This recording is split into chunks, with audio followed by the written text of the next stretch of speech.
You guys know that one classic YouTube video where it's allegedly audio recording from hell? Stay with me now. That video supposedly contains only the most horrific sounds a human can make. YouTube Red Original Movie. Smosh. Genuinely, I don't think I need to explain who or what a Smosh is. We all know their iconic Be quiet shtick. Most people will tell you it's a classic YouTube channel from 2005, created by Ian and Anthony, focused on comedy sketches that over time became a whole entertainment brand. But they always leave out the T-Pain part. To clarify, we aren't here today to dive into the good, the bad, and the Molester Moon eras of Smosh. We're here to talk about their movie. Nope, not that Smosh movie. Everyone and their Molester Moons has discussed this one plenty. I got something more unique for you, dear viewer. What if I told you there was another Smosh movie that YouTube themselves had Ian and Anthony make? I'm of course referring to 2016's Ghostmates. With T-Pain. Did you know T-Pain shows up? Hey guys, look! It's T-Pain. And these are my top 5! Let's rewind to summer 2015. The Smosh movie just dropped and everyone loved it. I mean, I remember giving the Smosh duo all my money, so safe to say the flick made some profit.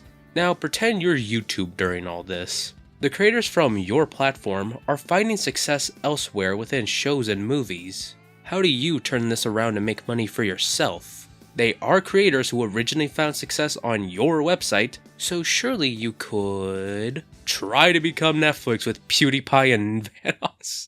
All it would take was one sacrifice of YouTube Music Key. Once rebranding, we were blessed with YouTube Red in late 2015. I'm gonna drop the act for 1 second. YouTube Red is such a hilarious concept. Their whole thing was creating original content on the cheap. This meant many projects were gonna have to be carried by the recognizable faces, since they didn't have much of a production. As weird as it is to say, YouTube had way too much faith in their creators with this one, because they genuinely thought stuff like this was gonna be enough to compete against major streaming platforms. One of those stuff was obviously Ghostmates.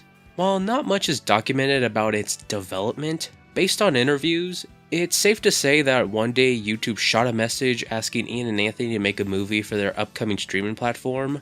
They then said yes, and somehow T-Pain got caught in the wind. Actually, the story for his involvement goes that a year before Ghostmates was even thought of, T-Pain's manager saw a couple of Smosh videos. Afterwards, they would reach out saying that if they ever wanted T-Pain in a video, he would be willing to get weird in one. That get weird part sounds oddly specific that I can't help but think his manager saw the Molester Moon video. The timeline adds up! Things were on and off for about a year, until both T-Pain and Smosh agreed on him being casted in Ghostmates. The thing is, Ian and Anthony already wrote his character and everything, so it's funny to imagine that if this one didn't work out, then who were they gonna get?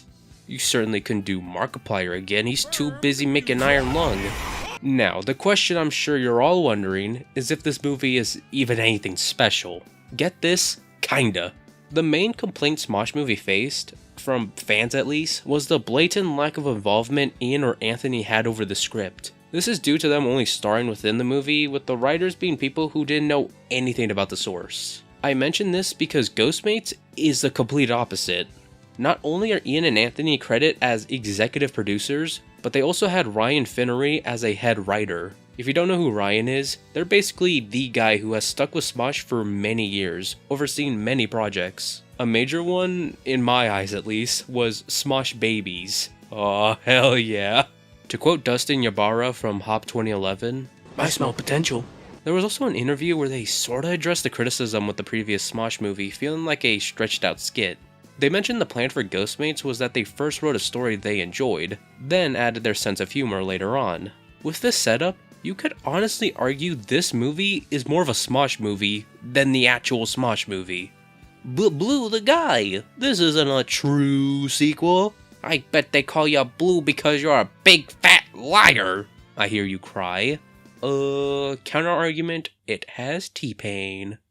Yep. Okay, now let's go over this thing. The movie opens with Eddie getting ready for a... Okay, stop. If we're going to talk about this, I'm not calling the Smosh duo anything else besides Ian and Anthony. I'm sorry if that spoils the potential of them having the ability to act as somebody else. They don't. It's weird because in interviews they often highlighted how this was the first time they were playing people that weren't themselves. And while yes, that is true, it doesn't really matter. The type of characters they play is exactly the same from Smosh the movie. You got Anthony as the down on his luck guy and Ian as the asshole. The movie begins with Ian getting ready to make a proposal to his girlfriend Jessica. Ian sets the mood by reminding her of their past 3 years together, including the time they were photoshopped together to look like they were in Fresno. Well, would you actually want to be there? As Ian gets ready to pop his question, Jessica already looks more than ready to say yes into marrying him. The only issue was that this wasn't a marriage proposal. Instead, he wants his girlfriend to move in with him so that they can just be roommates. The girlfriend naturally gets upset from this, leading to her leaving. And as Ian tries to justify himself by using the word penultimately wrong, he gets the door slammed on him. Or more precisely, his tie. Causing a final destination as death only comparable to the one where the kid gets smashed by a piano. He tries to free himself, yet the tie, that isn't even on the other side of the door, makes him drop his pants, put on a naughty film, and take his final breath. Jessica meanwhile takes the silence as him not caring anymore, so she breaks up with him. If only she had stayed longer for the sign reveal, and also the title card! I'm sorry James, this was like the second time I've stolen this from you. Ian wakes up hours later to find detectives at his place. He tries to interact with them, only to discover he can't because he's a ghost! Mate.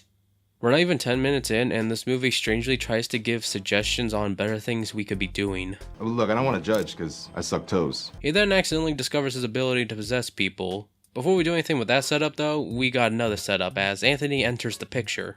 With the previous owner dead, he's able to move in at a low price. Once settled in, we get to 10 minutes and 54 seconds of Ghostmates, which shows our iconic duo finally on screen together. Oh yeah, take it all in, dear viewer. I'm framing this over my loved ones. When Anthony sees this random dude at his place, he attempts to get him to leave. Ian then puts it together that this guy is the first and only one who can see him. He tries to explain the ghost situation, however, Anthony gets interrupted by a dude meeting up to buy a tablet from him. The way this kid talks is sort of funny because it reminds me of the teacher from a Minecraft movie. So can I see this tablet or what? These are really dark, man. I thought you wanted to sell this thing, man. Don't you know what a still life is? It means you just draw the thing. Do the assignment next time. Can we please play that last clip again? Don't you know what a still life is? It means you just draw the thing. Do the assignment next time. Ian gets fed up of not being taken seriously, so possesses Anthony and then does some weird ghost stuff to the buyer. Is that ketchup? Is that freaking ketchup? The dude then leaves empty-handed, and Anthony realizes that getting rid of this ghost won't be so easy, especially when you're forced to be ghostmates with them. After a couple of days, Ian the friendly ghost decides to give a gift to his roommate. Oh! I never thought I'd see it with me own eye. Tickets to the T-Pain movie! I don't think you guys get it. I love T-Pain. These are my top 5. He's just so cool how he's there and breathing. I'm so committed to this guy that I bought his car in Fortnite. It doesn't even work anymore. Like, I had a whole bit plan where I was going to run someone over. It's gone. The tickets in question are 1 to T-Pain's reading of the Raven poem. As fun as it is to ramble about how happy T-Pain makes me, I'm disappointed to report the writing actually kind of ruins this. The scene starts with our two main guys bonding over the fact they like the Raven. However, they do this weird third act like breakup scene only minutes later. Look man, there's only so much T-Pain could do to salvage this oddly written section. Oh well, if the main characters do split up this early, that can only mean more Oh great, Super Smosh! Let's move! Yep, they kill him off. Great, why? I mean, I guess they needed someone to explain to Ian why he hasn't gotten to heaven yet. T-Pain explains that Ian still has unfinished business on Earth, and to look near his heart to figure out what that means. Forget about plot progression though, let's focus on these effects. You know, it's shots like these that make me wonder what we would be depicted as if the world blew up tomorrow and this clip was all that remained to prove humans even existed. Once discovering heaven is real, Ian forces the help of Anthony, on the promise that he'll get out of his life when they're done. The two then try to figure out what unfinished business meant, until they realize the answer was literally near Ian's heart. The list shows people he has to make peace with, and I want to remain positive. But this main plotline is so terrible. and leads to the worst scenes in the film. Whew. First up is a teacher named Rick Bowman. Ian's wrongdoing here is creating the funniest pun, Dick Blowman. To make it right, he makes Anthony stage a student trapped in a fire accident that set Rick's up to save the day.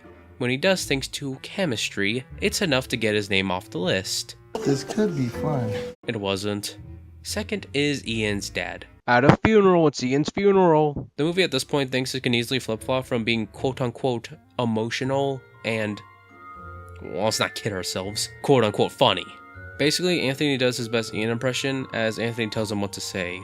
This causes such comedic moments like, Thomas Edison is a little bitch! I genuinely forgot what led to that sentence being said. Honestly, I'm just left feeling uncomfortable as I watch this dad argue with his son's corpse. Wow, in retrospect, that makes too much sense. Let it be known that this doesn't compare to what happens after the funeral. Once they work things out with the dad, there's only one person left. Jessica. The last time she was on screen was actually before the funeral, when she stopped by Anthony's place to pick up some stuff her ex-boyfriend left behind. She leaves suddenly after being questioned by Anthony about very specific things regarding her previous relationship. The only reason that happened was because the ghost decided to be a little bitch. It made his friend ask Jessica if she loved her now ex, and it's just like, who cares? You're dead. I'm sorry, a majority of this movie is back and forth camera shots of long, awkward conversations. As it become apparent that it's starting to get to me, the worst part comes in when they run into each other after the funeral. The Smosh duo take this as a golden opportunity to make Jessica feel some sort of closure for her ex. Unfortunately, Anthony handing over the ex's old belongings isn't enough, so Ian thinks the reason Jessica isn't off the list is because she isn't over him. He then formulates the plan to get Anthony to hook up with her, as that would get her to move on. There's only one problem with that. These two are flirting. If me mentioning Jessica's friend felt abrupt, good, that's exactly the way it was in the movie, which let it be known it only did create some sort of conflict. Oh no! He likes her, but she likes him, but he likes her, and she likes her, and she and him, and I don't even know what I'm saying anymore, much less know I'm gonna put the visuals for this. I wonder how quickly this movie would wrap up if the main characters knew a thing called polyamory. The next part of the movie is Anthony gaining a job as a background actor for a show called Law and Order ZCD. He only does this because the Smosh duo knows Jessica will be there. At least, that's the assumption I'll make. There's kind of enough context clues you can gather from the piss bottle breaking on the floor scene to the next scene taking place in a whole new set, but I feel like they could have done a little more to connect the piss bottle breaking on the floor scene to the next scene where it takes place in a whole new set. Now, what exactly will this new scenery do for our leads? More long and uncomfortable conversations, of course! You can't keep getting away with this, Ghostmates. I swear, this entire film has been characters stuck in awkward, drawn-out conversations, while the background changes whenever it feels like. Skipping ahead, the Alive trio become buddies. You can tell because they took a picture together and made silly faces. Wait, where the hell's T-Pain been? He was advertised on a lot of the marketing. Did the movie falsely advertise T-Pain's involvement? Why are you doing this to me, T-Pain? Oh wait, no, they said his name. I should mention the thing that led up to that clip was Anthony setting up a date with the ladies, which makes Ian think that's enough to get Jessica off the list. It isn't. Now we're at the date itself at a place I wish I could tell you the name of. I'm like 99.9% sure it's like a food place with these guys serving as entertainers?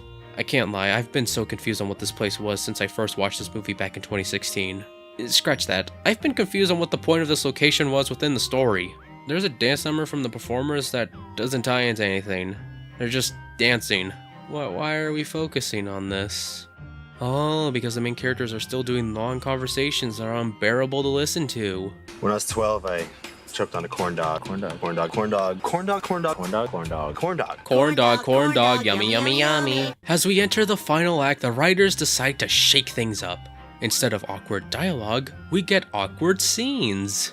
Ian forces his way into Anthony's body, trying to get Jessica to kiss him. When Anthony gets control of his body again, he spills everything about Ian being a ghost that only he can see. This freaks both Jessica and her friend out, causing their night together to end shortly. Afterwards, ladies go back for reshoots for a Law and Order ZCD. Meanwhile, Ian and Anthony do the iconic third act breakup. In the third act this time, that's an improvement. Ian doesn't seem to understand the power of friendship or something because suddenly he learns that when seeing a picture of them Okay, I'm gonna be so honest. For the longest time, I thought Ian showed up in the picture because the universe felt like it. What actually happened was that Anthony drew him on. I didn't mention it up until now because this is the first time it's relevant to the story, but this guy's an artist. Alright, there, I mentioned it.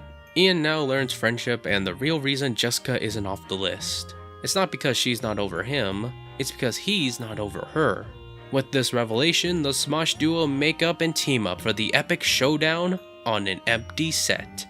Anthony tries one last time to convince Jessica he's telling the truth about Ian, however she isn't convinced. Sadly, we get a downer ending, where despite a movie filled with growth, friendship, and the meaning of life, penultimately, it was all for nothing. Except Jessica overhearing Anthony argue to air over the word penultimately convinces her that her ex is really a ghost. The couple share a moment together, reminiscing one last time together about their relationship and how Ian indeed loves her. This is finally enough to get him onto Rope's Legacy family for a frame. Nah, it's actually his time to ascend with T-Pain. Words cannot describe how much I'm smiling just thinking about the shot of T-Pain in heaven saying, "Hey!" Anyways, yeah, the movie pretty much wraps up here with Ian going into the afterlife.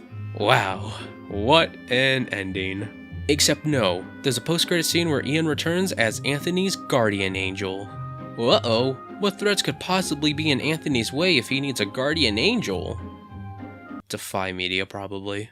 That was certainly Ghostmates.